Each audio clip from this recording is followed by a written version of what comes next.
r/AskReddit by Reinier. Men of Reddit, when was the last time you've cried and why? About 5 minutes ago. One of my nephews is currently in surgery for something his doctors have never seen in a kid his age before.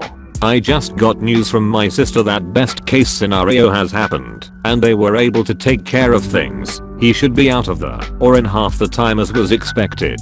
So yeah, crying in relief at my desk at work.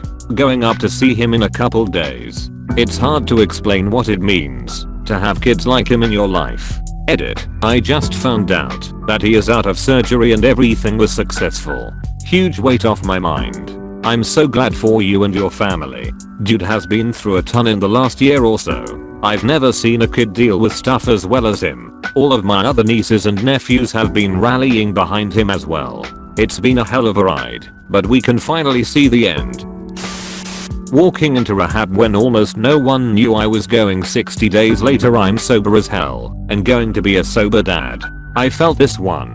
Only some of my family knew. I just disappeared from work. Don't even recall how that part was arranged. Congratulations on 60 days. That's a big deal. This internet stranger is super proud of you. Thanks buddy. It was really hard, but the best thing to ever happen to me. Rehab kicked the shit out of me, but I got my life back. I flew to Seattle, and it was done.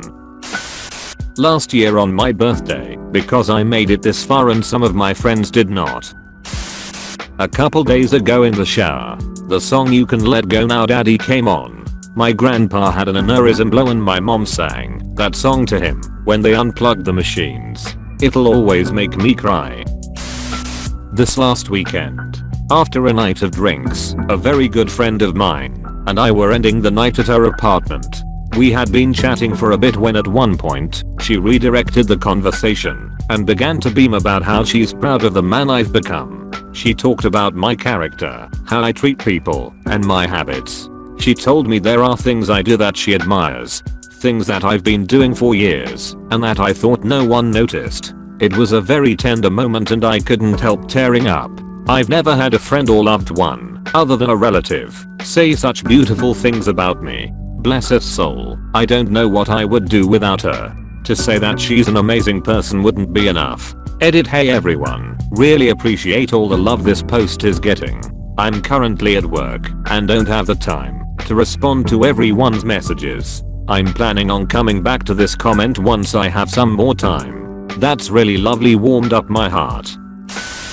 This morning, we lost a son who was born at 20 weeks a few weeks ago.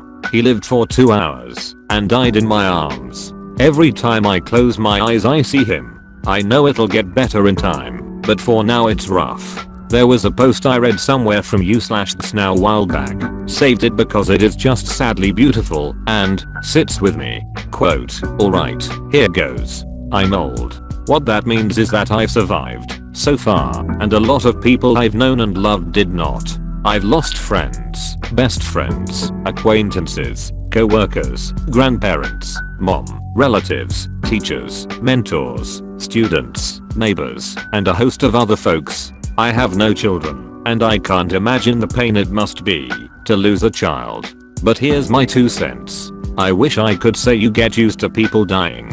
I never did. I don't want to. It tears a hole through me whenever somebody I love dies, no matter the circumstances. But I don't want it to not matter. I don't want it to be something that just passes. My scars are a testament to the love in the relationship that I had for and with that person. And if the scar is deep, so was the love. So be it. Scars are a testament to life. Scars are a testament that I can love deeply and live deeply and be cut or even gouged, and that I can heal and continue to live and continue to love. And the scar tissue is stronger than the original flesh ever was. Scars are a testament to life. Scars are only ugly to people who can't see. As for grief, you'll find it comes in waves. When the ship is first wrecked, you're drowning, with wreckage all around you. Everything floating around you reminds you of the beauty and the magnificence of the ship that was and is no more. And all you can do is float. You find some piece of the wreckage and you hang on for a while. Maybe it's some physical thing. Maybe it's a happy memory or a photograph. Maybe it's a person who is also floating. For a while, all you can do is float. Stay alive. In the beginning, the waves are 100 feet tall and crash over you without mercy. They come 10 seconds apart and don't even give you time to catch your breath. All you can do is hang on and float. After a while, maybe weeks, maybe months, you'll find the waves are still 100 feet tall, but they come further apart. When they come, they still crash all over you and wipe you out. But in between, you can breathe, you can function. You never know what's going to trigger the grief. It might be a song, a picture, a street intersection, the smell of a cup of coffee. It can be just about anything, and the wave comes crashing. But in between waves, there is life. Somewhere down the line, and it's different for everybody, you find that the waves are only 80 feet tall, or 50 feet tall. And while they still come, they come further apart. You can see them coming. An anniversary, a birthday, or Christmas, or landing at O'Hare. You can see it coming, for the most part, and prepare yourself. And when it washes over you, you know that somehow you will, again, come out the other side. Soaking wet, sputtering, still hanging on to some tiny piece of the wreckage, but you'll come out. Take it from an old guy. The waves never stop coming, and somehow you don't really want them to, but you learn that you'll survive them, and other waves will come, and you'll survive them too.